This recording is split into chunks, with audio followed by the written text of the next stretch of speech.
ذوالنون مصری رضی اللہ تعالیٰ ایک مرتبہ دریا کی سیر کو گئے. ذوالنون مصری دریا کی سیر کو گئے تو دیکھا ایک لڑکا اور ایک لڑکی ہے اور دونوں جوان ہیں, شادی شدہ نہیں ہے لیکن ان کی آپس میں دوستی یا تعلقات ہیں. اور اس دور کی بات ہے, آج سے تقریباً سینکڑوں سال پہلے. نوجوان طور کے ایسی رہ گئی, کم کہیں زیادہ گڑبڑ تو کرتی ہے, جوانی دیوانی ہوتی, لڑکی ہے خوبصورت, لڑکا ہے خوبصورت, اور وہ شراب کی سرائی لے کر اور موسیقی کا سامان لے کے دریا پہ آئے اور دونوں گا رہے ہیں اور شراب پی رہے ہیں. تو ذوالنون مصری بھی جوان تھے. وہ لڑکا لڑکی دونوں نے ذوالنون مصری کی مزہ لینے کے لیے کہا کہ لو تم بھی شراب پیو. اور ذوالنون مصری نے کہا ہم شراب نہیں پیتے, ہم شراب نہیں پیتے, ہمارے مذہب میں اجازت نہیں ہے. کہا اچھا شراب نہیں پیتے, گانا گا سکتے ہو تو گاؤ, چلو گانا گاؤ. ہم دیکھو کیسے گانا گا رہے ایک سے, تم بھی گاؤ. ذوالنون مصری کہتے ہیں میں اس کو گانا تو نہیں کہتا لیکن میں بھی کوئی نغمہ جانتا ہوں, اگر تم کہو تو وہ نغمہ سنا دوں. ہاں سناؤ. تو ذوالنون مصری نے قرآن پڑھنا شروع کیا. جب قرآن پڑھا تو وہ لڑکا اٹھ کے بھاگ گیا. جس کے مقدر میں ہدایت نہیں تھی وہ اٹھ کے بھاگ گیا. اور جو لڑکی تھی خوبصورت وہ خوب روئی اور رو کے کہا یہ کیا ہے؟ کہ یہ اللہ کا کلام ہے, میرے اللہ کا کلام. اس لڑکی نے کہا جب کلام اتنا خوبصورت ہے تو کلام والے کے حسن کا عالم کیا ہوگا. مجھے کلمہ پڑھا, میں توبہ کروں گی اور اسی حسن والے جس کا کلام ہے یہ حسن والا کلام, اسی کے حسن کی میں شیدائی ہو جاؤں گی. ذوالنون مصری نے کلمہ پڑھایا, توبہ کرائی, اس کے بعد وہ لڑکی چلی گئی. ذوالنون مصری اپنے گھر آ گئے. اب ذوالنون مصری کے علاوہ یہ بات کسی کو معلوم نہیں تھی. حضرت ذوالنون مصری کو ہی پتا تھا. ذوالنون مصری کی پوری زندگی گزر گئی, وہ بھی بھول گئے. بڑھاپے میں جب ان کے بال سفید ہو گئے اور ایک مرتبہ حج کو گئے ہوئے تھے تو کعبے کا غلاف پکڑ کے رو رہے تھے, اللہ بخش دے بخش دے بخش دے. پیچھے سے ایک عورت کی آواز آئی, بوڑھی عورت کی, اے اللہ میرے اللہ میں بھوکی ہوں, ذرا جلدی سے میرے لیے کھانے کا انتظام کر. تو جیسی کہا تو آسمان سے کوئی خان اترتا ہوا نظر آیا. اور ذوالنون مصری نے دیکھا یہ تو بڑی مقبول عورت ہے کہ کعبے کا غلاف پکڑ کے کہا کہ میرے کھانے کا انتظام کر لیا, خان اتر رہا ہے. تو دیکھا تو انگور تھے اس میں, اس خان میں پلیٹ میں انگور تھے. اس نے انگور اٹھایا, جانے لگی تو ذوالنون مصری اس کے پیچھے پیچھے. کہا بڑی اماں تو تو بڑی مقبول ہے بھائی, تو نے ادھر عرضی لگائی ادھر قبول ہو گئی, کون ہے تو؟ تو اس بڑھیا نے ذوالنون مصری کو دیکھا اور دیکھ کے کہا ذوالنون اچھا ملے اور بڑے وقت پہ ملے. ذوالنون مجھ سے پوچھتے ہو بڑی اماں تو کون ہے, میں بتاؤں میں کون ہوں؟ تمہیں یاد ہے تم ایک بار دریا کی سیر کو گئے تھے؟ ہاں گیا تھا. تو دریا کی سیر کرتے ہی رہا. کہ نہیں ایک دن وہ لڑکا اور لڑکی, بڑی خوبصورت لڑکی اور خوبصورت لڑکا ایک دن دریا کی سیر کو آئے تھے, شراب لے کے, گانے کا سامان. ہاں ہاں ہاں یاد آیا. ہاں تو اس میں وہ تمہیں شراب دے رہے تھے, نہیں لیا, گانے کے لیے کہہ رہے تھے, نہیں گایا. ہاں میں نے قرآن پڑھا تھا. قرآن, ہاں قرآن پڑھا تھا, لڑکا بھاگ گیا تھا, لڑکی رو رہی تھی, اس نے توبہ کی. کہا ہاں ہاں اس نے توبہ کیا, کلمہ پڑھا تھا. کہا وہی تو میں ہوں, وہی میں ہوں. تم, میں نے توبہ کرایا, میں نے توبہ کرایا, مجھے کچھ اور مقام ملا, لیکن تم نے توبہ کیا. اللہ نے تمہیں کتنا نواز دیا, کتنا بڑا مرتبہ عطا کر دیا. یہ اللہ کی شان ہے, اللہ جس کو چاہے نوازتا ہے, لیکن نوازے جانے کے لیے پہلا زینہ توبہ ہے. توبہ. جب تک گناہ کے دلدل میں رہو گے اللہ سے رشتہ کبھی جڑنے والا نہیں ہے. اگر اللہ سے رشتہ جڑنا ہے تو پہلے گناہ کو چھوڑو, گناہ کو ترک کرو. اللہ تعالیٰ ہم سب کو توفیق دے, عمل خیر کی, نیکیوں کی توفیق دے, گناہوں سے بچنے کی توفیق عطا فرمائے. اپنے بچوں کی اچھی تربیت کرو, اپنے بچوں کو دین سکھاؤ, اپنے بچوں کو مذہب اور مسلک سکھاؤ, اور ساتھ ہی ساتھ اپنے کسی بھی بچوں کو جاہل مت رہنے دو, ان پڑھ مت رہنے دو. اپنے بچے اور بچیوں کو کم سے کم گریجویٹ تو بنانا ہی ہے ہمیں, اور کم سے کم دینی تعلیم اتنی دینا ہے کہ جتنا علم فرض ہے اتنا ہر بچے اور بچی کو فرض علوم آنے چاہیے. اتنے ہی بال موجود ہوں گے. اللہ اکبر. قیامت کے دن مرنے کے بعد اٹھائے جائیں گے, اور اٹھائے جانے کے بعد اللہ تبارک و تعالی ہر انسان سے سوال فرمائے گا. اللہ جس سے جو چاہے گا سوال کرے گا. لیکن یہاں قرآن مقدس میں ایک مقام پر فرمایا ثم لتسألن یومئذ عن النعیم, کل قیامت کے دن ہم تم سے نعیم کے بارے میں پوچھیں گے. نعیم کسے کہتے ہیں؟ خاص طور پر دن میں جو کیا وہ بھی سوال ہوگا، راتوں کو جو کیا وہ بھی سوال ہوگا، صبح کو جو کیا وہ بھی سوال ہوگا، شام کو جو کیا وہ بھی سوال ہوگا، لیکن خاص طور پر قرآن کہتا ہے ہم تم سے نعیم کے بارے میں پوچھیں گے۔ مفسرین نے نعیم کے بارے میں مختلف اقوال بیان فرمائے ہیں، اس کے بارے میں پوچھا جائے گا، اس کے بارے میں پوچھا جائے گا، لیکن نعیم کا ایک قول یہ بھی ہے کہ جوانی کے بارے میں اللہ تم سے سوال کرے گا، یعنی خاص طور پر پوچھا جائے گا تم نے اپنی جوانی کو کہاں گزارا۔ اے خواتین اسلام، اے میرے آقا صلی اللہ علیہ وآلہ وسلم کی کنیزوں اور اے مصطفیٰ جان رحمت کے غلاموں، ذرا توجہ کرو۔ اللہ قیامت کے دن، قرآن کہہ رہا ہے اللہ قیامت کے دن تم سے تمہاری جوانی کے بارے میں پوچھے گا، جوانی کیسے گزاری، جوانی کی راتیں کیسے گزاری، جوانی کے دن کیسے گزارے، جوانی کو کس کام میں گزارا۔ اب ذرا تصور کریں، قرآن پر ایمان رکھتے ہو تو اب ذرا تصور کریں، جب اللہ خود پوچھے گا، جب اللہ خود سوال فرمائے گا کہ تم نے جوانی کو کہاں گزارا، تم نے اپنی جوانی کی راتوں کو کہاں گزارا، تم نے اپنی جوانی کے دن کو کہاں گزارا، تم نے اپنی جوانی کے صبح و شام کو کہاں گزارا، مجھے بتاؤ اللہ کی بارگاہ میں کیا جواب دو گے؟ اللہ اکبر۔ آج کی یہ رنگ ریلیاں، آج کے یہ قہقہے، آج کی یہ موج مستیاں، آج یہ حرام کام، آج یہ جرائم کے اندر زندگی گزارنے والوں، ذرا تصور تو کرو، دین کو کھیل تماشا بنانے والوں، دین کو کھیل کود سمجھنے والوں، اللہ کا قرآن پکار پکار کر کہہ رہا ہے ہم تم سے تمہاری جوانی کے بارے میں پوچھیں گے۔ میں اپنے جوانوں سے پوچھتا ہوں، اے جلسے میں آنے والوں، اصلاح معاشرہ کی محفل میں آنے والوں، کہ ذرا کبھی سوچا اللہ پوچھے گا اور ہمیں جواب دینا ہوگا، بتاؤ ہم کیا جواب دے سکیں گے؟ ذرا تصور تو کرو، ذرا سوچو تو صحیح، زمین شعلے اگل رہی ہوگی، آسمان آگ برسا رہا ہوگا، سورج سوا نیزے پر ہوگا، آنکھیں پانی بن کر کے بہ رہی ہوگی، اللہ اکبر۔ اس وقت اللہ پوچھے گا تو نے جوانی کہاں گزارا، تو کیا ہم یہ کہہ سکیں گے ہے اللہ ہم اپنے کانوں میں ایئر فون لگا کر کے گندے گندے گانے سنتے تھے اور گانوں کو سن کر کے ہم نے اپنی جوانی کو گزارا؟ بڑی معذرت کے ساتھ ذرا بتاؤ تو صحیح، یہ مسکرانے کی بات نہیں ہے، محشر کا تصور کرو، میدان محشر کا تصور کرو، پھر سوچو تو صحیح، کیا اللہ کی بارگاہ میں یہ کہہ سکو گے اللہ کو کہ مولا ہم نے تو اپنی راتوں کو گندی فلمیں دیکھ کر کے گزارا کرتے تھے؟ بتاؤ ذرا کیا اللہ کو کہہ سکو گے؟ اللہ کی بارگاہ میں جواب دے سکو گے؟ اگر جمعہ کے دن تمہیں مسجد کے امام صاحب منبر پر بیٹھ کر کے پورے محلے کے سامنے کہیں کہ بتا ہفتہ بھر تم نے کہاں گزارا، تو بولو محلے والوں کے سامنے اپنے ہفتے بھر کا حساب دے سکتے ہو؟ اللہ اکبر۔ اب مجھے بتاؤ جب اپنے محلے کی مسجد کے اندر، اپنے محلے کی مسجد کے اندر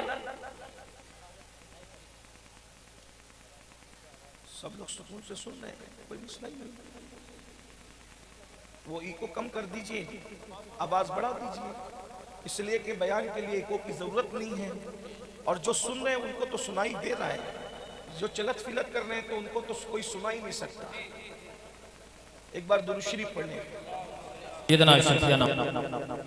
اگر انتظامیہ بھی بیٹھے، کچھ لوگ یہ سمجھتے ہیں کہ جلسہ صرف مہمانوں کے لیے ہوتا ہے، انتظامیہ کے لیے جلسہ ہوتا ہی نہیں، بلکہ جتنی ضرورت آپ کو ہے حدیث سننے کی اتنی مجھے بھی ہے، جتنی مجھے اتنی ان لوگوں کو بھی ہے، اور جتنی ان لوگوں کو اتنی انتظامیہ کو بھی ہے۔ سب بیٹھ کے سنو، اللہ کسی کے دل میں بات اتار دے تو سب کا بیڑا پار ہے، بیٹھ جاؤ سب۔ حضور علیہ السلام کی محفل ہے، حضور علیہ السلام کو چھوڑ دو، ان پہ چھوڑ دو۔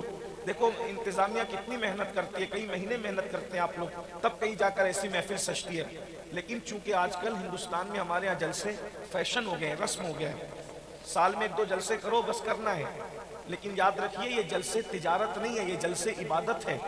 اس میں کوئی ایک بندہ بھی اگر سنور گیا تو میرا بھی بیڑا پار ہے، آپ کا بھی بیڑا پار ہے۔ اس لیے خدا کے لیے ان جلسوں کو رسمیں نہ بناؤ، ان جلسوں کو تفریح کا سبب نہ بناؤ۔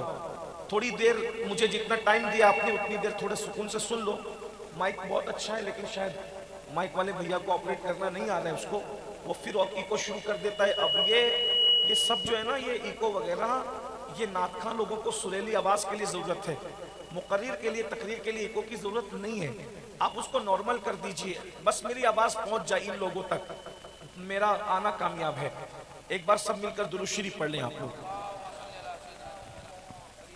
اللہ رب محمد صلی اللہ علیہ وسلم نحن عباد محمد صلی اللہ علیہ وسلم صلاۃ و سلام علیک یا جد الحسن والحسین وعلی آلک و اصحابک یا جد الغوث الثقلین۔ تھوڑی دیر سن لیں، بہت وقت مجھے نہیں دیا گیا ہے، لیکن مختصر سے وقت میں بات رکھنا چاہ رہا ہوں، اور یہ جو بیچ میں اس طرح سے آپ لوگ کرتے ہو تو میرے ذہن سے مضامین نکل جاتے ہیں، کیونکہ میں روحانی تقریر، حقانی تقریر، عرفانی تقریر میں نے کبھی نہیں پڑھا، اس لیے میں یاد کر کے نہیں آتا ہوں۔ آپ لوگوں کا جیسا مائنڈ ہوتا ہے، جیسا ماحول بناتے ہو، اسی کے مطابق اللہ جو کہلوا لیتا ہے اپنی توفیق سے میں وہ کہہ دیتا ہوں۔ تو آپ جب کچھ گڑبڑ کرتے ہو تو مضمون میرے ذہن سے نکل جاتے ہیں۔ ایک بار سب درود شریف پڑھ لو۔ درود شریف پڑھنے، دیکھیے آپ کتنا شور کرتے ہو، اور جب درود شریف پڑھنے کے لیے کہا جاتا ہے تو آواز ہی نہیں آتی، حالانکہ جب درود شریف پڑھنے کے لیے کہا جائے تو سنیوں کا پورا مجمع گونج جانا چاہیے۔ درود و سلام ہی تو ہماری پہچان ہے، ذرا درود بلند آواز سے یہاں سے وہاں تک سب پڑھے۔ اللہم صلی علی سیدنا و مولانا محمد معدن الجود والکرم والہ الکرام اجمعین صلاۃ و سلام علیک یا جد الحسن والحسین۔ ایک بار پھر عاشقوں کی طرح درود شریف پڑھا جائے۔ اللہ رب محمد صلی اللہ علیہ وسلم نحن عباد محمد صلی اللہ علیہ وسلم وعلی ذوی و آلہ ابد الدہور وکرم صلاۃ و سلام علیک یا جد الحسن والحسین۔ ایک مرتبہ پھر اللہ رسول کو راضی کرنے کے لیے نبی اور آل نبی پر درود شریف پڑھیں۔ صلی اللہ علی النبی الامی وآلہ وآصحابہ وبارک وسلم صلاۃ و سلام علیک یا جد الحسن والحسین وعلی آلک وآصحابک یا جد الغوث الثقلین۔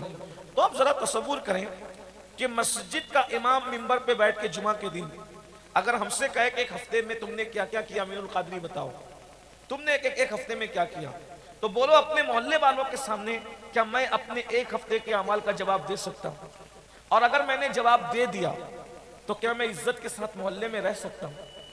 اپنے کرتوت تو یہ، اپنے اعمال تو یہ ہے، لیکن وہ جو میدان محشر ہے، قیامت کا دن ہے، وہ میدان محشر کوئی مسجد نہیں ہے، اور وہاں محلے کے لوگ نہیں ہیں، وہاں پہلے انسان سے لے کر آخری انسان تک ہر انسان موجود ہے، اور اللہ تبارک و تعالی وہاں انسان سے اس کے اعمال کا حساب خود لے گا، اور جو پوچھے گا وہ اپنی جگہ ہے، لیکن یہاں جو خاص عنوان ہے، اللہ جوانی کے بارے میں ہم سے سوال فرمائے گا، تم نے جوانی کہاں گزاری؟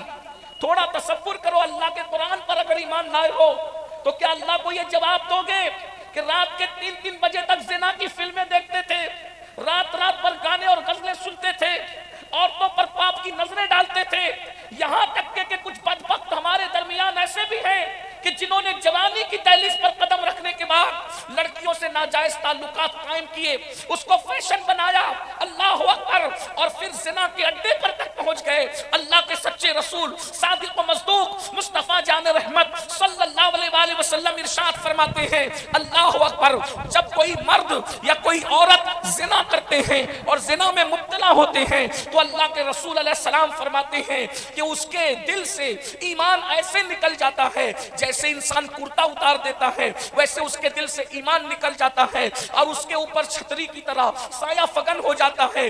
اللہ اکبر، ذرا غور کریں، یعنی زنا کرنے والا جب زنا کرتا ہے تو وہ مومن نہیں رہتا، اس کے سینے میں ایمان نہیں رہتا۔ تھوڑی دیر ذرا سنجیدگی کے ساتھ محسوس کرو، سوچو تو صحیح، ذرا غور تو کرو، زنا کرنے والوں کا دل ایمان سے خالی ہو جاتا ہے اس وقت جب وہ زنا کرتے ہیں، اللہ اکبر، اور زمین پر لرزہ طاری ہوتا ہے، اور زمین لرز کر اللہ کی بارگاہ میں عرض کرتی، مولا مجھے اجازت دے تاکہ میں 2 حصوں میں چر جاؤں اور ان زنا کرنے والوں کو اپنے اندر دبوچ لوں۔ اللہ اکبر، ذرا غور تو کریں، ذرا سوچے تو صحیح، فلمیں دیکھ کر، سیریل دیکھ کر، ناولیں پڑھ کر اور دنیا کے دوسرے انسانوں کی زندگی سے متاثر ہو کر آج ہماری قوم کا جوان کہاں جا رہا ہے؟ اے میرے آقا صلی اللہ علیہ وآلہ وسلم کے غلاموں، اللہ نے جوانی گناہ کرنے کے لیے نہیں دی، اللہ نے جوانی گانے سننے کے لیے نہیں دی، اللہ نے جوانی عیاشی کے لیے نہیں دی۔ آپ کیا سمجھتے ہو؟ اللہ نے جوانی نشہ کرنے کے لیے نہیں دیا، اللہ نے جوانی جوا کھیلنے کے لیے نہیں دیا، اللہ نے جوانی وقت برباد کرنے کے لیے نہیں دیا۔ اللہ کے بندوں سن لو، یہ جوانی 16 سال سے شروع ہوتی ہے اور 40-50 سال پر ختم ہو جاتی ہے۔ جوانی جانے کے لیے آتی ہے، جوانی کسی کی ہمیشہ رہنے والی نہیں ہے۔ مگر سن لو، جنہوں نے جوانی میں گناہ کیا ہوگا، جنہوں نے جوانی میں عیاشیاں کی ہوگی، جنہوں نے جوانی میں جرائم کیے ہوں گے، اللہ ان پر اتنا ذلیل بڑھاپا مسلط کرتا ہے کہ وہ چادر میں منہ چھپا کر کے روتے ہیں۔ آج جوان ہو، تمہیں جوانی کی اہمیت نہیں پتا. جب یہ جوانی چلی جائے گی, خوبصورت کالے بالوں کے بعد سفید بال ہو جائیں گے, آنکھوں کی بینائی کمزور ہو جائے گی, یہ طاقتور جوڑ جب کمزور ہو جائیں گے, کبھی گھٹنے کا درد کروٹ نہیں لینے دے گا, کبھی کمر کا درد نرم گدوں پر سونے نہیں دے گا. اس وقت جوانی میں کیے ہوئے جرائم کی جب قدرت تمہیں سزا دے گی, اللہ اکبر, بستر میں منہ چھپا چھپا کر کے رو گے, اپنی جوانی کو یاد کرو گے. بلکہ یہاں تک فرمایا گیا جو جوانی میں پاپ کرتے ہیں, اللہ کے غضب کو چیلنج کرتے ہیں, اللہ کے غضب کو دعوت دیتے ہیں, اللہ ان پر اتنا بدترین بڑھاپا مسلط کرتا ہے کہ وہ موت مانگتے ہیں تو ان کو موت بھی نہیں آتی, اللہ ان کو رسوا کر دیتا ہے. اے میری قوم کے جوانوں, اللہ نے جوانی دی ہے, خدا کے لیے اس کی قدر کر لو, اس کی اہمیت جان لو. یہ جوانی پاپ کے لیے نہیں, فیشن کے لیے نہیں, کھیل کود کے لیے نہیں, جوؤں کے اڈوں کے لیے نہیں, گانے میوزک کے لیے نہیں, ڈیجوں کے لیے نہیں, آوارگی کے لیے نہیں. اللہ کو جوان پسند ہے, جوان, اور جوانی کی عبادت بھی پسند ہے. اس لیے اپنی جوانی کی آج قدر کر لو. ایک بات مجھے یہاں یاد آئی, اللہ اکبر, میں یقین جانے کوئی مقرر اور خطیب آدمی نہیں, میں صرف اپنے دل کا درد اپنے جوانوں کے دل کے دروازے پہ رکھ رہا ہوں. بہت توجہ سے سننا, میری مائیں اور بہنیں موجود ہیں, ان سے بھی کہتا ہوں وہ بھی اپنی جوانی کی قدر کر لیں, وہ بھی اپنی جوانی کی حفاظت کر لیں, وہ بھی جوانی کو نعمت جان کر اللہ کی عبادت کے لیے وقت نکال لیں. اللہ اکبر. کہاں گیا, لکھا گیا, کہنے والے کہتے ہیں ایک بڑے میاں تھے, ایک بوڑھے بابا تھے, ایک بزرگ تھے, بڑھاپے کی وجہ سے ان کی کمر جھک گئی تھی, بڑھاپے کی وجہ سے ان کی کمر جھک گئی تھی. بڑھاپے میں کچھ بھی ہو جاتا ہے, اللہ اکبر. پہلے بڑھاپے میں بیماریاں کم ہوتی تھی, ابھی تو بہت بیماریاں ہوتی ہیں. اور یاد رکھنا, کوئی ضروری نہیں ہے کہ جو پاپ کرے اسی کو بیماری ہوتی ہے, جو نہیں کرتا ہے اس کو بھی ہوتی ہے, اور جو کرتا ہے اس کو بھی ہوتی ہے. اللہ کی شان ہے, لیکن کرنے والوں کو زیادہ ہوتی ہے. اللہ اللہ اللہ اکبر. بڑے میاں ہیں, ان کی کمر جھک گئی ہے, جھکی ہوئی کمر سے کہیں جا رہے ہیں. ایک نوجوان لڑکے نے دیکھا, دیکھنے کے بعد اس بڑے میاں کا مذاق اڑانا چاہا, اس بڈھے بابا کا مذاق اڑانا چاہا. آج کل کے نوجوان چھوکرے علماء کا مذاق اڑاتے ہیں, بڑے میاں لوگ کا مذاق اڑاتے ہیں, بوڑھی عورتوں کا مذاق اڑاتے ہیں. سن لو, بڈھے لوگوں کا مذاق مت اڑاؤ, بوڑھوں کا مذاق مت اڑاؤ. میرے آقا فرماتے ہیں جس کو اسلام میں بڑھاپا آ گیا, جس کو اسلام میں سفید داڑھی ہو گئی, اللہ اس کی دعا کو رد کرنے میں حیا فرماتا ہے, اللہ اس کا خیال کرتا ہے بوڑھے لوگوں کا. اللہ اکبر. اندازہ فرمائیں, اور جب کوئی انسان کے بال سفید ہو جاتے ہیں تو اللہ فرشتوں سے کہتا ہے اے میرے فرشتوں, جوانی میں اس نے گناہ نہیں کیا, اب یہ بڈھا ہو گیا ہے, اس کے بال سفید ہو گئے ہیں, اگر اس سے کوئی گناہ ہو جائے تو جوانی میں نہیں کیا تھا, اگر بڑھاپے میں ہو جائے تو اس کو لکھنا مت بلکہ درگزر کر دینا. اللہ اکبر. اندازہ تو فرمائے. تو میں عرض کر رہا تھا, بڑے میاں لوگوں کا مذاق مت اڑاؤ, بڑوں کا احترام کرو, بڑوں کی تعظیم کرو, بڑوں کی عزت کرو, اور سن لو, ادب کرو, کیونکہ 1000 سالوں کی محنتوں سے وہ نہیں ملتا جو بڑوں کے ادب کی وجہ سے ملتا ہے, بڑوں کے احترام کی وجہ سے ملتا ہے, بڑوں کی تعظیم کی وجہ سے ملتا ہے. بڑے میاں کا مذاق اڑانے کا اس نوجوان لڑکے نے سوچا, بڑے میاں کی کمر جھکی ہوئی تھی, بڑے میاں سے پوچھنے لگا بابا کیا ڈھونڈ رہے ہو, کمر جھکی تھی نا, تو کہنے لگا مذاق اڑانے کی نیت سے بابا کیا ڈھونڈ رہے ہو. لیکن وہ بڑے میاں, وہ بڈھے بابا چڑچڑے نہیں تھے, اللہ والے تھے, ان کو غصہ نہیں آیا. اس لیے کہ کسی بڈھے کو کہیں کمر جھکنے پہ کہ کیا ڈھونڈ رہے تو اس کو تو غصہ آئے گا. لیکن بعض بڑے میاں لوگ اچھے ہوتے, سبھی اچھے ہوتے ہیں کہ بعض بہت اچھے ہوتے ہیں. انہوں نے اس جوان سے جب وہ مذاق اڑانے کے موڈ میں تھا, اس کے کندھے پہ ہاتھ رکھ کے بہت پیاری بات کہی, کہا بیٹا میں اپنی گمشدہ جوانی ڈھونڈ رہا ہوں, میری جوانی مجھ سے کھو گئی ہے بیٹا, آج میں وہ جوانی ڈھونڈنے آیا ہوں. تیری طرح میں بھی جوان تھا, ایسی کھیل کود کرتا تھا, جرائم کرتا تھا, گناہ کرتا تھا, جوانی چلی گئی بیٹا, اب بڑھاپا آ گیا, کمر جھک گئی. اب میں سوچتا ہوں کہ وہ نماز پڑھ لوں کھڑے ہو کر, لیکن نہیں پڑھ سکتا, نہیں پڑھ سکتا بیٹا, جوانی ڈھونڈ رہا ہوں. اب سوچتا ہوں کہ میں بھی عبادت کے لیے ٹائم نکال لوں, لیکن اب میں وہ جوانی نہیں پاتا. میں جوانی ڈھونڈ رہا ہوں بیٹا, وہ چلی ہوئی جوانی چلی گئی, جوانی میں ڈھونڈ رہا ہوں, میں ڈھونڈ رہا ہوں, کاش کہ وہ وقت واپس آئے, وہ وقت لوٹ آئے, وہ وقت پھر سے مل جائے. لیکن افسوس, گیا وقت کہاں ہاتھ آتا ہے. اور اس جوان کی انہوں نے اصلاح کر دی, کہا بیٹا ہم جوان تھے, جوانی گزر گئی, ہم پچھتا رہے ہیں, تمہارے پاس جوانی موجود ہے, اس کی قدر کر لو, اس کی قدر کر لو تاکہ تم نہ پچھتاؤ. میں بھی اپنے جوانوں سے کہتا ہوں, آج جوان ہو, طاقت ہے, قوت ہے, جوا کھیل کر کے جوانی کو برباد مت کرو. اللہ اکبر. میرے بھائیوں, میرے جوانوں, یہ جوا تمہیں برباد کرے گا, تمہاری دولت کو داؤ پر لگا دے گا. ابھی یار ایک چانس لے لو, ابھی ایک چانس لے لو, اس لالچ میں انسان گھر کے برتن تک بیچ دیتا ہے. سن لو, اپنے مذہب میں جوے کی اجازت نہیں ہے. قرآن کہتا ہے یا ایھا الذین آمنوا انما الخمر والمیسر والانصاب والازلام رجس من عمل الشیطان فاجتنبوا لعلکم تفلحون. اے ایمان والو, اللہ اکبر, شراب اور جوے سے بچو. اللہ فرماتا ایمان والو شراب اور جوے سے بچو, اور اس کے آگے اور بھی فرمایا یہ شیطانی کام ہے, اس سے بچو گے تو اللہ تمہیں کامیاب فرمائے گا, اور اگر نہیں بچو گے تو تم غوث پاک کے غلام کیسے, تم غریب نواز کے غلام کیسے, تم صابر پاک کے غلام کیسے, تم قطب خیری کے غلام کیسے. اللہ اکبر.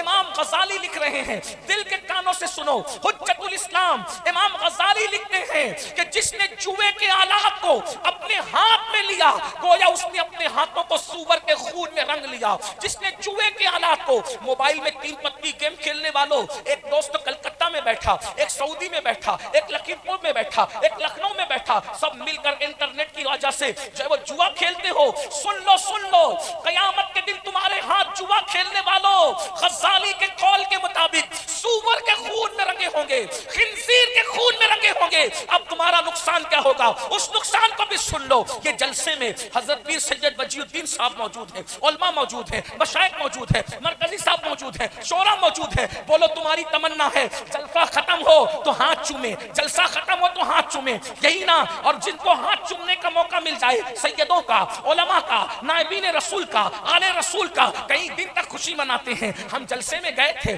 فلاں سید صاحب کے ہاتھ چومے, فلاں عالم صاحب کے ہاتھ چومے. بولو ہے کہ نہیں؟ اور اللہ اکبر, یقیناً ہاتھ چومنے کی برکتیں بھی ہے. ارے یہ برکت ہے, ایک ظالم بادشاہ نے امام حسن بصری کے ہاتھ چومے, اللہ تعالیٰ نے ہاتھ چومنے کی برکت سے اس بادشاہ کی مغفرت کر دی. بتاؤ حسن بصری کے ہاتھ چومنے کا یہ ثواب ہے تو امام حسن کے ہاتھ کا کیا عالم ہوگا.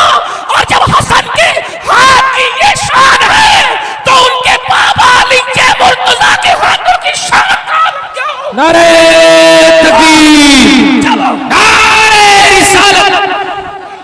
اور جب مولا علی کے ہاتھوں کا یہ عالم ہے تو مصطفیٰ جان رحمت کے ہاتھوں کا عالم کیا ہوگا. اے میری قوم کے جوانوں, جوا کھیلنے والوں, سن لو. جلسے میں تو سیدوں کے اور علماء کے ہاتھ چومنے ملتے ہیں, میدان محشر میں مصطفیٰ جان رحمت کے ہاتھ چومنے ملے. حضور علیہ السلام فرماتے ہیں میں اپنی امت سے مصافحہ کروں گا. اس پر بنتا تھا کہ سنی سبحان اللہ کہیں. بات کتنی بڑی ہے, بات کتنی بڑی ہے. یہ بھی المیہ ہے کہ کہاں بولنا چاہیے کہاں نہیں بولنا چاہیے. میری قوم کو ابھی تک سمجھ نہیں آیا. اگر یہ بات میں صوفیوں کے مجمع میں کہتا تو صوفی لوگ اٹھ کر کے رقص کرتے کہ میں نے کیا کہا کہ قیامت میں رسول اللہ مصافحہ کریں گے, قیامت میں رسول اللہ مصافحہ کریں گے. عاشقوں سے پوچھو تو وہ کہیں گے کہ قیامت میں بھی قیامت ہوگی جب حضور اپنی امت سے مصافحہ کر رہے ہیں. واہ واہ واہ, زندہ باد, زندہ باد. محشر میں بھی ایک محشر ہوگا, محشر میں بھی ایک محشر ہوگا کہ حضور اپنی امت سے مصافحہ کر رہے ہیں. اب بتاؤ, جب حضور سب سے مصافحہ کریں گے تو جو جوا کھیلنے والے وہ حضور سے مصافحہ کر پائیں گے؟ کیوں نہیں کر پائیں گے؟ کیونکہ ان کے ہاتھ جوا کھیلنے کی وجہ سے سور کے خون میں رنگے ہوئے ہیں, خنزیر کے خون میں رنگے ہوئے ہیں. میرے بھائی, اگر آپ کے ہاتھ مٹی میں بھرے ہوئے ہیں تب آپ رسول اللہ, تب آپ اپنے عالم سے مصافحہ نہیں کر سکتے. مٹی والے ہاتھ وہ کر سکتے ہو نہیں, مٹی والے ہاتھ لے کر نائب رسول سے مصافحہ نہیں کر سکتے, آل رسول سے مصافحہ نہیں کر سکتے. تو سور کے خون میں جب جوا کھیلنے کی وجہ سے ہاتھ رنگے ہوئے, چھپ چھپ کر کھیلتے ہو نا جوا. آپ مولوی کو دھوکہ دے سکتے ہو, مولا کو بھی دھوکہ دے پاؤ گے, اپنے مسجد کے امام کو دھوکہ دے سکتے ہو, کیا امام الانبیاء کو بھی دھوکہ دے پاؤ گے؟ کتنا بھی چھپ کر گناہ کرو, قرآن کہتا ہے ان اللہ کان علیکم رقیبا, اللہ تم پر کڑی نگرانی کر رہا ہے. اور یہ جوا ہارو گے تو برباد, اور اگر جیت گئے تو اس سے بڑے برباد. کیوں؟ کیونکہ جیت گئے تو حرام. کپڑا پہنا تو جوے کے پیسے کا خریدا ہوا کپڑا جب تک بدن پر ہے اللہ تمہاری نہ کوئی نماز قبول کرے گا نہ کوئی دعا قبول کرے گا. اگر جوے کے پیسے سے تم نے گھر بنایا تو جب تک ایک اینٹ بھی باقی رہے گی اللہ کمانے والے پر, اس اینٹ رکھنے والے پر لعنت فرماتا رہے گا. اس لیے میرے بھائیوں, کیا کہہ رہا تھا, اللہ کو جوانی پسند ہے, جوانی کی عبادت پسند ہے، اس لیے تھوڑا ٹائم نکالو، وقت نکالو، گناہ مت کرو. اور ایک بات یاد رکھنا، اگر جوانی میں گناہ نہیں کرو گے تو اللہ تمہیں بڑھاپا اتنا عزت دار عطا کرے گا کہ لوگ تمہاری تعظیم کریں گے، لوگ تمہارا احترام کریں گے. ایک بات دیکھنا، غور کرنا، میں آپ کو بہت کتاب والی نہیں آسان والی بات بتا رہا ہوں. ایک عزیز نے پوچھا ایک اللہ والے سے کہ آپ لوگوں کی فین فالوئنگ اتنی نہیں ہوتی جتنی ہیرو لوگ کی ہوتی. جیسے مثال کے طور پہ میں یہاں آ جایا، آپ کے علاقے کا نام کیا ہے؟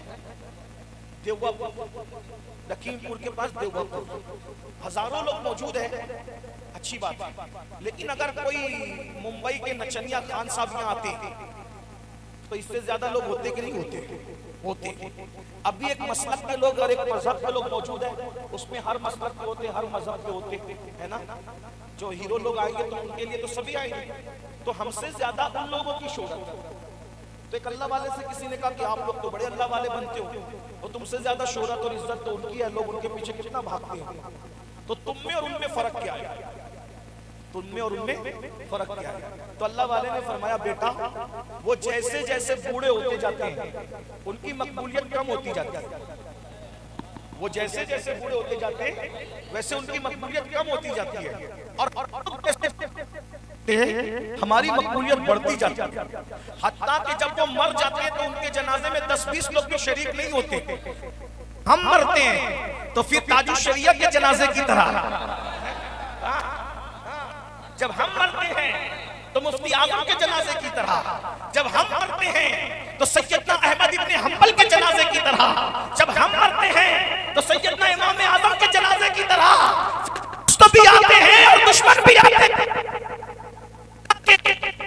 لوگوں کو کرنے کا نصیب ہوتا. ہلو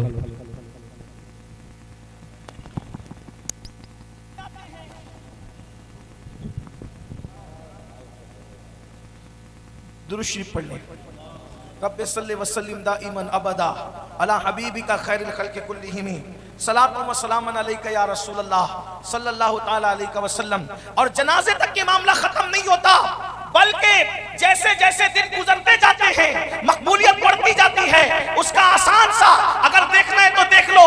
ایک وقت تھا سید سالار مسعود غازی کے عرس میں کتنے لوگ جاتے تھے، اور دن گزرتے جا رہے ہیں تو لوگ بڑھتے جا رہے ہیں. غریب نواز کے عرس میں کتنے لوگ جاتے تھے، دن گزرتے جا رہے ہیں، لوگ بڑھتے جا رہے ہیں. ارے دنیا والوں کو لوگ بھول جاتے ہیں، اللہ والوں کو کبھی نہیں بھولتے. کل غوث اعظم کے جتنے عاشق تھے آج اس سے زیادہ ان کے عاشق نظر آ رہے ہیں.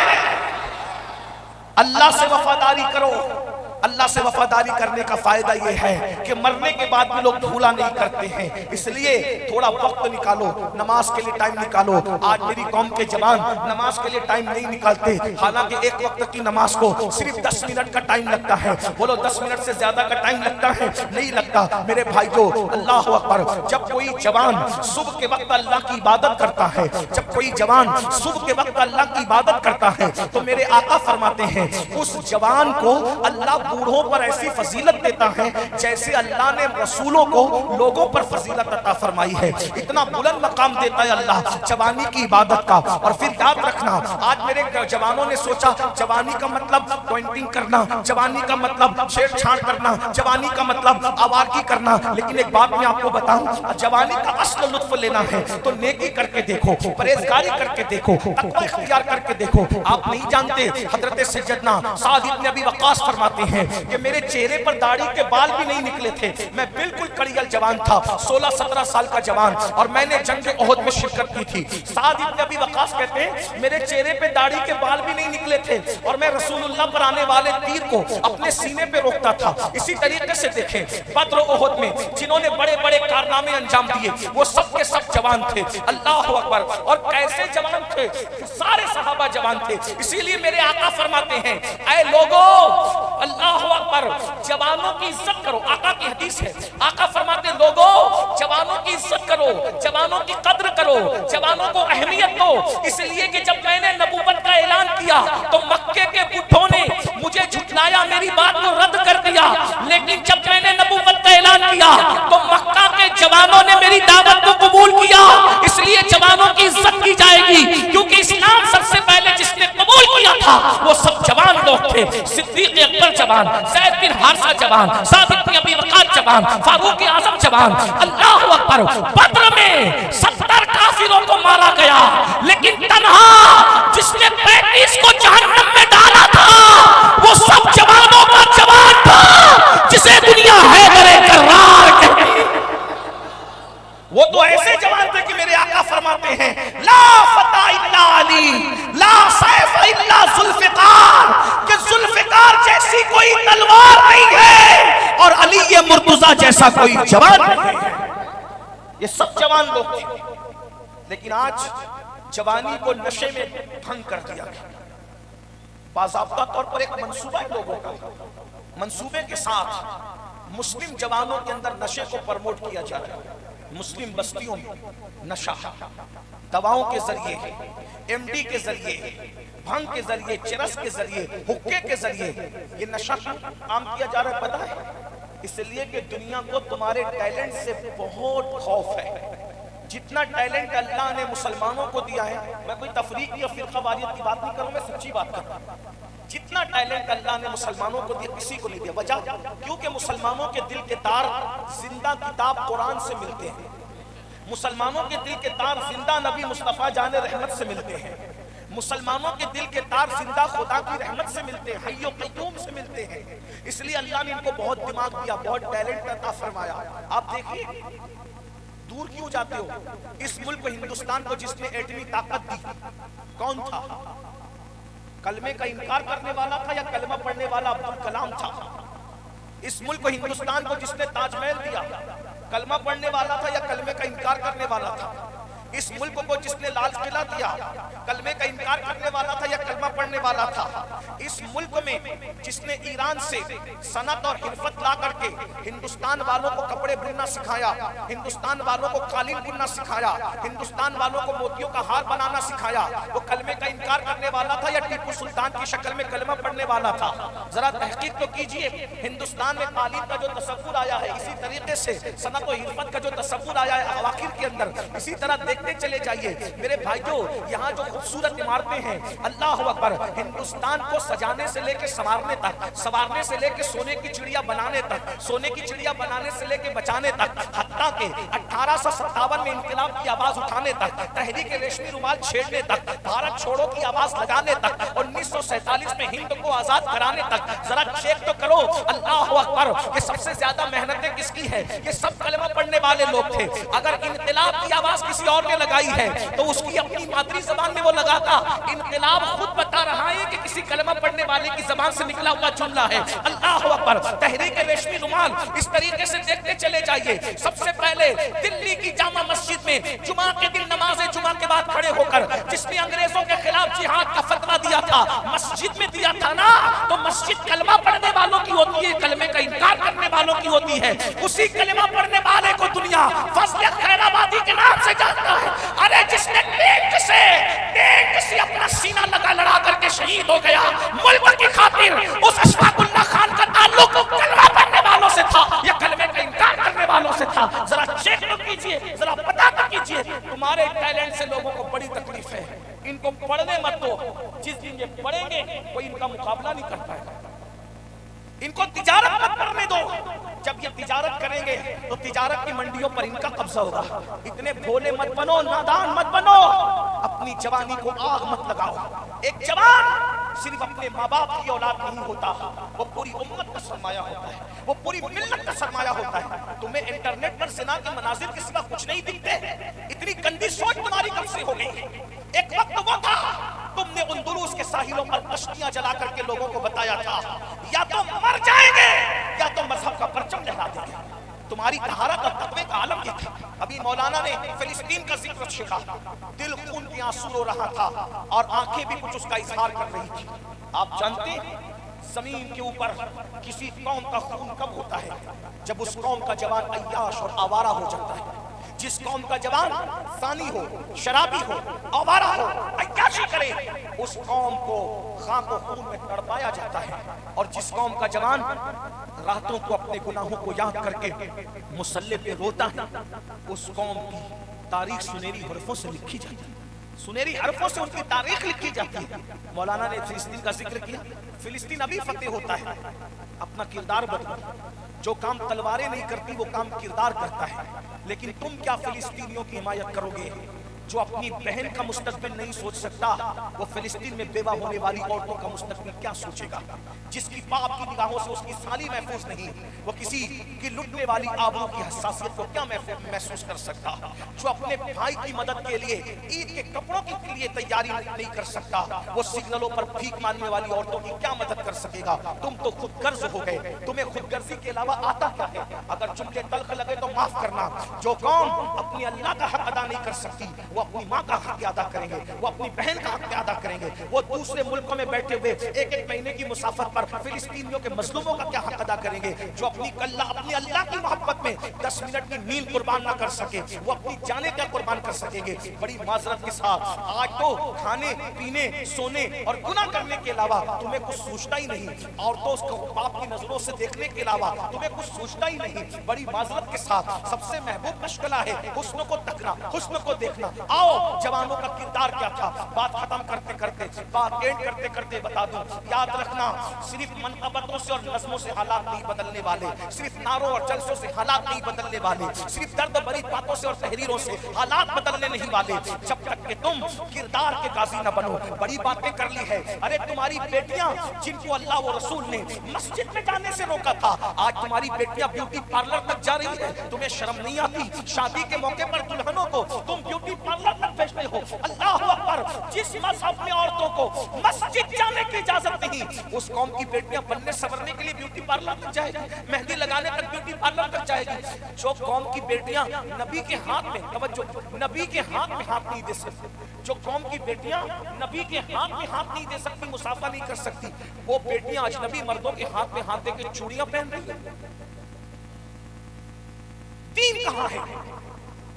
بتاؤ دین کہاں ہے؟ سوائے کلمہ پڑھنے کے، کلمے کے چند الفاظ وہ بھی صحیح ادا نہیں کر سکتے، اس کا معنی تک نہیں معلوم ہے۔ فیصلہ تو مفتیان کرام کریں گے، میں کوئی مفتی نہیں، میں صرف دل جلا صوفیوں کا غلام ہوں، لیکن دل کا درد آپ کے سامنے رکھنا۔ سوچو دین کہاں ہے؟ نیند سے اٹھنے سے لے کے سونے تک کے دین کہاں ہے؟ ہماری زندگی میں اسلام کہاں ہے؟ امام حسین کا نام لیتے ہو صرف شربت کے لیے اور نیاز کھانے کے لیے؟ امام حسین کے خون کو شربت اور کھچڑے کے بس تولنے والوں بے وفاؤ، نام حسین لے کر یزید کا کردار زندہ کرتے وقت تمہیں شرم نہیں آتی؟ حسین کی نگاہوں میں تو اتنی طہارت تھی کہ انہوں نے اپنی گھر کی کنیزوں کو بھی احتیاط سے دیکھا، اور تمہاری نگاہوں میں اتنا پاپ ہے کہ آج کل سالیوں کو بھی اور چچا کی اور پھوپھی کی بیٹیوں کو بھی پاپ کی نظر سے دیکھا جا رہا ہے۔ آج تک بھاوجوں کو بھی پاپ کی نظر سے دیکھا جا رہا ہے۔ سب ایسے نہیں ہیں، لیکن بات کہنے کی ہے، جلسے میں تو کہی جاتی ہے۔ یہاں تک کہ یہ بدبختی کی باتیں سننے میں آتی ہے کہ سسر سے بہویں تک محفوظ نہ رہی۔ وہ بدترین حالات ہم دیکھ رہے ہیں، وجہ دین اٹھ گیا، اللہ کا خوف اٹھ گیا، خدا کی خشیت اٹھ گئی۔ آپ جانتے ہیں ایک مرتبہ سیدنا بابا فرید الدین گنج شکر نے اپنی ایک کنیز سے کہا تو کون ہے؟ اس نے کہا 40 سال سے آپ کے گھر میں رہتے مجھے نہیں پہچانتے، کہا میں نے آج تک تجھے دیکھا ہی نہیں۔ یہ ان کے تقوی کا عالم تھا، یہ ان کی پرہیزگاری کا عالم تھا۔ آج عورتوں میں بھی تقوی نہیں، مردوں میں بھی تقوی نہیں۔ عورتوں کا حال تو یہ کہ سیریل دیکھنے کے لیے ٹائم ہے، نماز پڑھنے کے لیے ٹائم نہیں۔ ذرا میری ماں اور بہنوں سے پوچھو انہوں نے آج سے پہلے قرآن کب پڑھا؟ قرآن کون سی کتاب ہے؟ تیجے کی، چہلم کی، 10ویں کی، 20ویں کی؟ یہ قرآن کی عزت کی تم نے؟ تعویذ کے موقع پہ گلے میں لٹکانے کی تعویذ تیجے کے لیے تھی، چہلم کے لیے تھی، 10ویں 20ویں کے لیے تھی، اس لیے آیا قرآن۔ قرآن کہہ رہا ہے ہدی للناس ہدی للمتقین، قرآن کا عنوان ہدایت ہے، قرآن ہدایت کے لیے تھا۔ یہ 10واں 20واں چہلم یہ دوسرے تیسرے نمبر کی بات تھی جس کو آپ نے جہیز، قرآن جہیز میں دینے کے لیے صرف نہیں آیا، قرآن 10ویں 20ویں کے لیے صرف نہیں، قرآن تو ہدایت کے لیے آیا۔ میں یہ نہیں کہہ رہا ہوں کہ 10ویں 20ویں بھی سالے ثواب نہ کرو، میری بات کا غلط مفہوم مت نکالنا۔ قرآن ہدایت کے لیے آیا تھا، ہدایت کے سوا سب کام لے رہے ہو، اس قرآن پہ ہاتھ رکھ کے جھوٹی قسمیں کھاتے ہو، اس قرآن پہ ہاتھ رکھ کر کے معاذ اللہ تجارت کے معاملات حل کرتے ہو۔ ذرا بتاؤ اللہ کے بندو، قرآن پہ ظلم کرنے والوں، آج مسلمانوں کو اس لیے ہماری زندگی میں اسلام کہاں؟ امام حسین کا نام لیتے ہو صرف شربت کے لیے اور نیاز کھانے کے لیے؟ امام حسین کے خون کو شربت اور کھچڑے کے بس تولنے والوں، بے وفاؤ، نام حسین لے کر یزید کا کردار زندہ کرتے وقت تمہیں شرم نہیں آتی؟ حسین کی نگاہوں میں تو اتنی طہارت تھی کہ انہوں نے اپنی گھر کی کنیزوں کو بھی احتیاط سے دیکھا، اور تمہاری نگاہوں میں اتنا پاپ ہے کہ آج کل سالیوں کو بھی اور چچا کی اور پھپھی کی بیٹیوں کو بھی پاپ کی نظر سے دیکھا جا رہا ہے۔ آج تک بھاوجوں کو بھی پاپ کی نظر سے دیکھا جا رہا ہے۔ سب ایسے نہیں ہیں، لیکن بات کہنے کی ہے، جلسے میں تو کہی جاتی ہے۔ یہاں تک کہ یہ بدبختی کی باتیں سننے میں آتی ہے کہ سسر سے بہویں تک محفوظ نہ رہی۔ وہ بدترین حالات ہم دیکھ رہے ہیں، وجہ دین اٹھ گیا، اللہ کا خوف اٹھ گیا، خدا کی خشیت اٹھ گئی۔ آپ جانتے ہیں ایک مرتبہ سیدنا بابا فرید الدین گنج شکر نے اپنی ایک کنیز سے کہا تو کون ہے؟ اس نے کہا 40 سال سے آپ کے گھر میں رہتے مجھے نہیں پہچانتے، کہا میں نے آج تک تجھے دیکھا ہی نہیں۔ یہ ان کے تقوی کا عالم تھا، یہ ان کی پرہیزگاری کا عالم تھا۔ آج عورتوں میں بھی تقوی نہیں، مردوں میں بھی تقوی نہیں۔ عورتوں کا حال تو یہ کہ سیریل دیکھنے کے لیے ٹائم ہے، نماز پڑھنے کے لیے ٹائم نہیں۔ ذرا میری ماں اور بہنوں سے پوچھو انہوں نے آج سے پہلے قرآن کب پڑھا؟ قرآن کون سی کتاب ہے؟ تیجے کی، چہلم کی، 10ویں کی، 20ویں کی۔ یہ قرآن کی عزت کی تم نے تعویذ کے موقع پہ گلے میں لٹکانے کی، تعویذ تیجے کے لیے، چہلم کے لیے، 10ویں 20ویں کے لیے، اس لیے آیا تھا قرآن۔ قرآن کہہ رہا ہے ہدی للناس ہدی للمتقین، قرآن کا عنوان ہدایت ہے، قرآن ہدایت کے لیے تھا۔ یہ 10واں 20واں چہلم یہ دوسرے تیسرے نمبر کی بات تھی جس کو آپ نے جہیز، قرآن جہیز میں دینے کے لیے صرف نہیں آیا، قرآن 10ویں 20ویں کے لیے صرف نہیں، قرآن تو ہدایت کے لیے آیا۔ میں یہ نہیں کروں کہ 10ویں 20ویں پہ اصالے ثواب نہ کرو، میری بات کا غلط مفہوم مت نکالنا۔ قرآن ہدایت کے لیے آیا تھا، ہدایت کے سوا سب کام لے رہے ہو، اس قرآن پہ ہاتھ رکھ کے جھوٹی قسمیں کھاتے ہو، اس قرآن پہ ہاتھ رکھ کر کے معاذ اللہ تجارت کے معاملات حل کرتے ہو۔ ذرا بتاؤ اللہ کے بندو، قرآن پہ ظلم کرنے والوں، آج مسلمانوں کو اس لیے ستایا، تباہ اور برباد کیا جا رہا ہے کہ تم قرآن پہ ظلم کر رہے ہو۔ توبہ کر لو، قرآن پہ ظلم کرنے سے باز آ جاؤ، ورنہ تمہاری داستان تبدیل نہ ہوگی داستانوں میں۔ میں جو آخری بات کے طور پہ عرض کر رہا تھا، بہنوں سے کہتا ہوں قرآن پڑھو، حدیث پڑھو، نماز پڑھو۔ ایک بات کہوں، امام حسین کبھی بھی امام حسین نہ ہوتے، میرے جملے پہ غور کرنا، بہت بڑی بات کہہ رہا ہوں، بہنوں سے کہتا ہوں امام حسین کبھی بھی امام حسین نہیں ہوتے اگر ان کی ماں سیدہ فاطمہ نہ ہوتی۔ کسی حسین کے لیے کوئی فاطمہ چاہیے، اور فاطمہ کبھی فاطمہ نہ ہوتی اگر ان کے بابا محمد الرسول اللہ نہ ہوتے۔ باپ ایسا ہوتا ہے تو بیٹی ایسی ہوتی ہے، باپ شراب پیے اور بیٹی ہو بڑی پارسا رابعہ بصری، اس کے سر سے دوپٹہ نہ ہٹے، ایسا نہیں ہے۔ باپ چاہتا ہے میں شراب پیوں، جوا کھیلوں، زنا کروں، میری بیٹی رابعہ بصری ہو، نہیں ہو سکتی۔ ببول کے درخت پر کبھی گلاب نہیں کھلتے، دھتوروں پر کبھی چمیلی نہیں کھلتی۔ اگر تجھے فاطمہ الزہرا جیسی بیٹی چاہیے جو ہو ہی نہیں سکتی، اب فاطمہ کے بعد کوئی فاطمہ نہیں ہو سکتی۔ فاطمہ سے پہلے کوئی فاطمہ نہیں ہے تو فاطمہ کے بعد کوئی فاطمہ کیسے ہو سکتی؟ اس لیے کہ سیدہ فاطمہ الزہرا کے لیے خدیجہ جیسی ماں چاہیے، اور سید المعصومین محمد رسول اللہ جیسا بابا چاہیے۔ تب ایسی بیٹی جنم دیتی ہے کہ جس کے دوپٹے کو بھی کبھی چاند و سورج نہیں دیکھ سکتا، چاند و سورج جس کے دوپٹے کو نہیں دیکھ سکتے۔ خدا کے لیے اگر اپنی نسلیں بہتر چاہتے ہو، اپنی نسلیں بہتر چاہتے ہو تو تم بہتر بنو، اور دین تمہیں ڈبانے نہیں آیا، دین تمہیں ترانے آیا ہے، دین تمہیں ذلیل کرنے نہیں آیا، دین تمہیں عزت دینے آیا ہے، دین تمہیں وقار دینے آیا ہے۔ دین کا دامن پکڑ لو، دین کا دامن تھامنے سے کوئی ذلیل نہیں ہوتا۔